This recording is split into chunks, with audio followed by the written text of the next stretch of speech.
আসসালামু আলাইকুম রহমতুল্লাহি ওয়া বারাকাতুহ। আপনি না জেনে না শুনে আপনি কোনো কিছু নিয়ে আসলেন চুরি করে। এই চুরি করা মাল আপনার এমন অবস্থা হয়ে গেছে যে আপনি এটা ফেরত দিতে পারতেছেন না, আবার সেটা রেখে আসবেন যে এমন কোনো পর্যায়েও নাই। কিন্তু চাল পোড়া নিয়ে এসেছে খাওয়ানোর জন্য। এটি একটি মারাত্মক বিষয়। চাল পোড়া যদি কেউ খায় তাহলে তার গলা দিয়ে নাক দিয়ে রক্ত বের হয়, এমন অবস্থা হয়ে যায়, তার কঠিন চরম অবস্থান চলে যায়, তার অবস্থা সিরিয়াস হয়ে যায়, এমনকি জিহ্বা উল্টে যেতে পারে এবং তার গলা দিয়ে নাক দিয়ে রক্ত বের হতে পারে। এই চাল পোড়া থেকে বাঁচার জন্য কি কি করতে হবে? প্রথমত তওবা করতে হবে। তওবাটা কি? অর্থাৎ আপনি যেটা করেছেন এটা থেকে অনুতপ্ত হওয়া, আপনি ভুল করেছেন, যে আমি যেটা করেছি পাপ করেছি, ভুল করেছি। এরপরে আপনি পারলে এটা পড়ে নেবেন, আস্তাগফিরুল্লাহ রব্বি মিন কুল্লি যামবি ওয়া আতুবু ইলাইহি লা হাওলা ওয়ালা কুওয়াতা ইল্লা বিল্লাহিল আলিয়্যিল আযীম।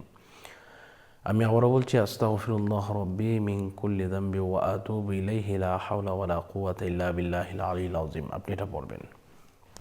এটা পড়ার পরে আপনি অবশ্যই আপনাকে তদবির করাতে হবে।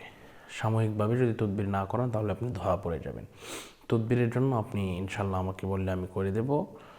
এই নাম্বারে যোগাযোগ করবেন, অথবা কল দিবেন, অথবা ইমো বা এবং হোয়াটসঅ্যাপে যোগাযোগ করবেন। নাম্বারটি হচ্ছে এই 016-430-63744।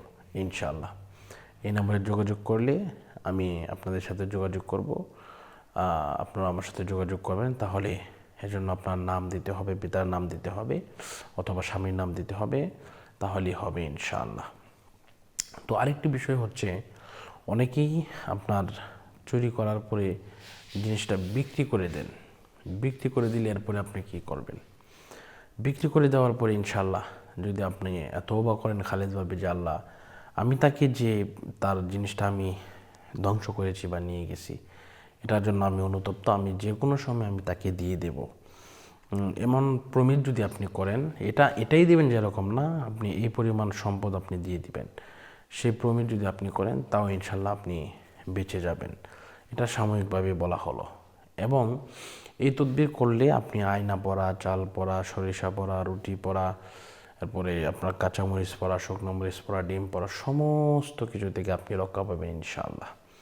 আমরা হচ্ছে ওসিলা, দেওয়ার মালিক হচ্ছে আল্লাহ, রক্ষা করার মালিক হচ্ছে আল্লাহ পাক রব্বুল আলামিন। তো আজকের মতো এই পর্যন্তই। সকলের সুস্বাস্থ্য এবং দীর্ঘায়ু কামনা করছি।